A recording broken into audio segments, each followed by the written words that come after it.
Now, ladies and gentlemen, I would like to call Mr. Madaraka NYERERE as our next speaker.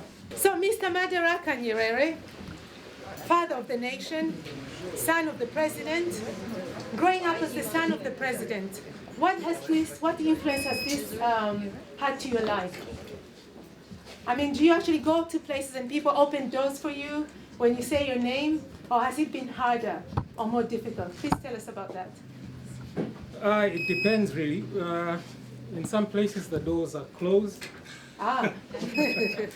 And it's all thanks to the way we were raised, actually. We were raised not to have any privileges. We were raised to struggle by ourselves. And so most of the time, we actually don't have any. The only influence that I can speak of, really, is the fact that that shadow or that legacy always is behind you. And so people expect you to behave in a certain manner. And maybe that's the main influence I should speak of. Yeah. Okay. So being the son of your father, the great unifier, the great statesman, how have you followed in his footsteps, or have you not? Well, I think the only way I can say I'm following in his footsteps is if I were a politician. I'm not a politician. So in one sense, I'm not following in his footsteps. But in a sense, as I said, there's always this expectation with people that you would at least try to uphold some of the principles that he stood for. Yes. So sometimes I might be tempted to deviate from those principles, but most of the time I cannot really. So you're bound by the principles. I'm bound by those principles. Yes. So, Mr. Madaraka, you've been involved with gender issues in Tanzania. Please tell us more about that. Do you think, like what Dr. Kamala said earlier, about how the grasshoppers, is it true? Have you actually come across this? You've been not only involved with gender issues, but Mr. NYERERE has also been working with women in rural areas, so empowering women in rural areas and doing credit schemes. So what have you seen? What do these women do? Do they eat each other? Do they actually succeed? Or do you just carry on perpetuating a circle of fear? Well, I think what Dr. Kamala said, there is some truth in that. But I'm happy to say that I have not experienced that in the work that I was doing. Please tell us about this work. Yes, I was administering a small fund, a microfinance fund, in which we lent out money to about 100 members in that group. And it was deliberate that we decided that of those 100, the majority that would receive the loans. These were very small loans, ranging from maybe 50 euros to 150 euros. But it was deliberate that women should receive more of those funds. Right. And I think we made a very good decision, because the women actually paid much better than the men. So women were paying back better than the men. So they're not like grasshoppers. Much better. Much better than the men. Right. And sorry, I'm giving you back. We don't know why the women were paying much better, but I have a theory. Yes. I think women tend to avoid unnecessary risks. Is that true? Is that true? Women tend to avoid unnecessary risks. Right. And I think this is because they are very close to the children, and so they don't want to take risks that men can easily take. Because most of the time you find that the problems of raising the children have to be faced immediately by the women. This is my theory. I don't know if it's right, but We'll take it for now. We'll come back to it and challenge you later.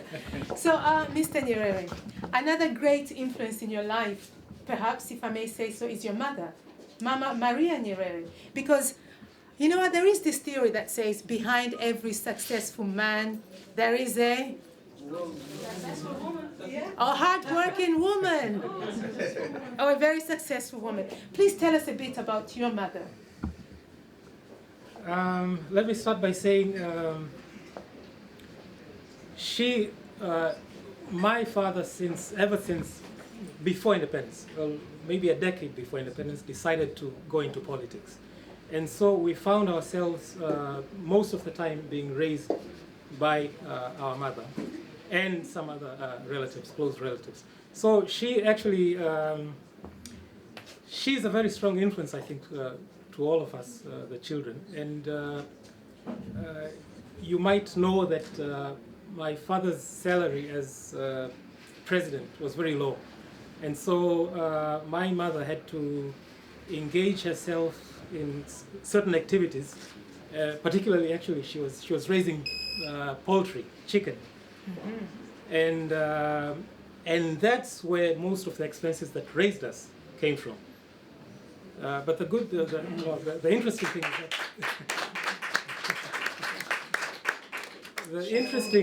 the interesting thing is that she did not employ many people to raise those chicken. We are the ones who actually worked. So we were also responsible for our own upbringing. So that was a good lesson in life. It was. Indeed. Yeah. So she's a very important influence in our family, and she worked very hard to raise the family. Of course, I look at it as my father having certain responsibilities with the nation. Yes. And my mother having certain very important responsibilities with the family. From the family. Yeah. So please give a hand to his mother.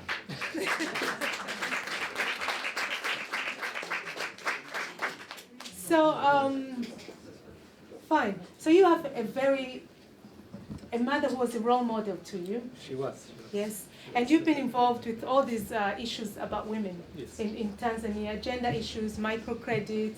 And you're also a journalist, and you're also a columnist in the daily newspaper. How did you deal with women issues? Did you bring out certain issues? Did you promote certain values which were focused on women, or is this something you did much later in life? Well, I would believe in some of my writing, maybe if this, I wouldn't remember, I wrote for about 7 years, a column for 7 years. And then I did some other things. But then I would think that in those 7 years, I have certain values, certain beliefs about women. And I believe there are very few activities in the world that women cannot do. Very few. Maybe, like what?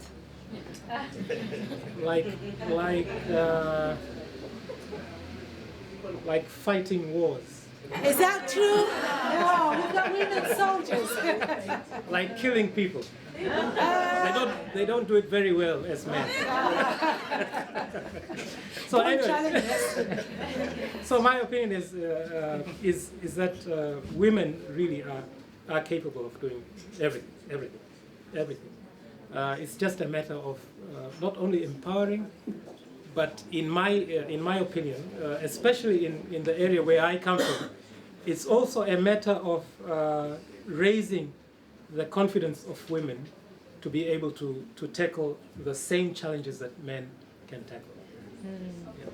Thank you, sir. May I ask you, if you were to say a few words to women in this room, how would you try to do exactly what you just said? You know, raise the confidence of women. What would you do to achieve that? Or what message would you like to give to women in order to raise this confidence? You know, it's really difficult to put it in a sentence or in a few sentences. But I'll give you an example, and this might inspire some of the women. Right. I happen to have this very crazy hobby of climbing Mount Kilimanjaro every year. And I've climbed it 7 times.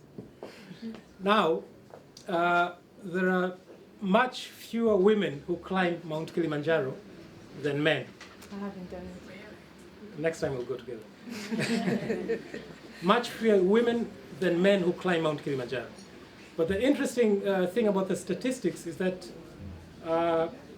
of the women who climb Mount Kilimanjaro, the success rate for women is much higher than the success rate for the men who climb Mount Kilimanjaro.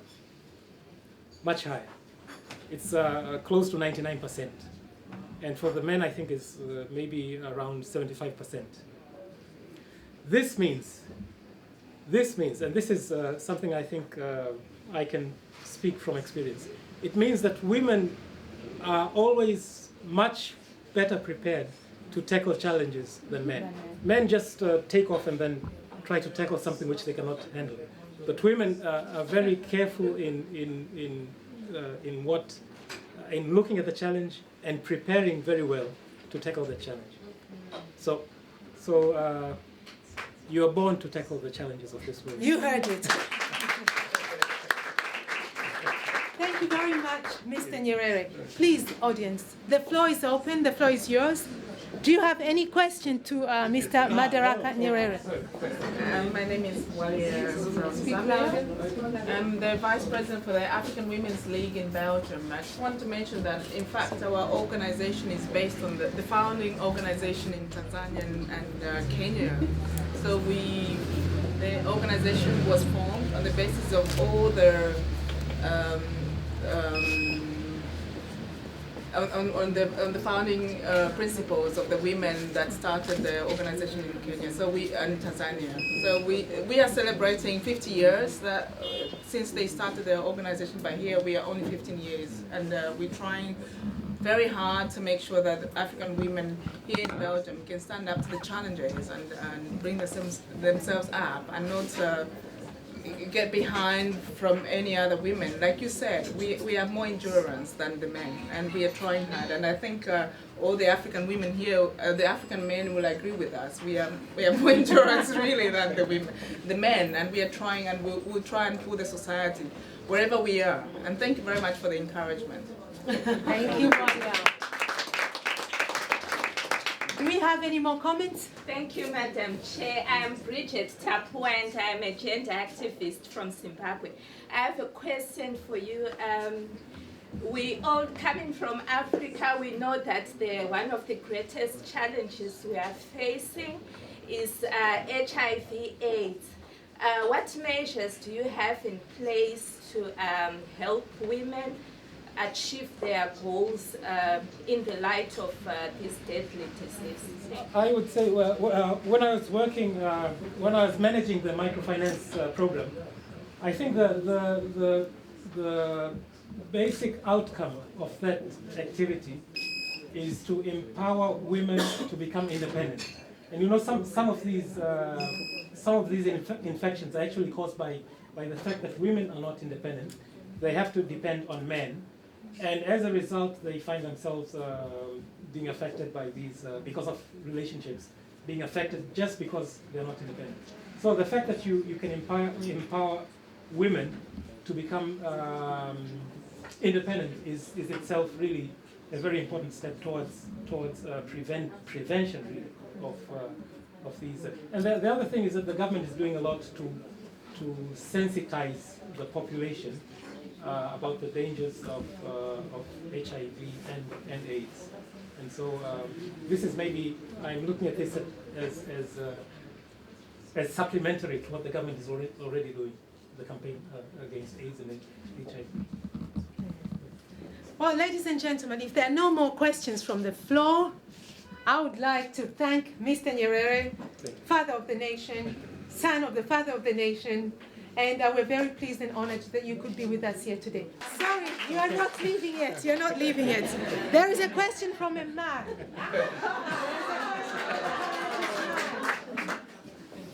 Please introduce yourselves. No, that's true. Yeah. My name is Edmund Jackson, and I'm from the Caribbean, like on the other side of the world. I have a very simple question. What inspired you to come all the way from Tanzania, and maybe it's an 8-hour flight, to come to this particular talk show? All right. All right. Thank you, Edmund. I was initially I was invited to attend the Africa Film Festival, and at the festival actually there's one film which is featured, in which I am also in that. It's a documentary, in which I'm climbing Mount Kilimanjaro. So I encourage you to come and see it. It's tomorrow. It's tomorrow. So I came here at the invitation of the organizers of the Africa Film Festival. But since the organizers of Sema Talk Show are in touch with Africa Film Festival, they also invited me. They asked me to attend this show, and this is why I'm here. Yeah. Well, welcome, Mr. Nyerere, and thank you very much. Another hand of applause, please.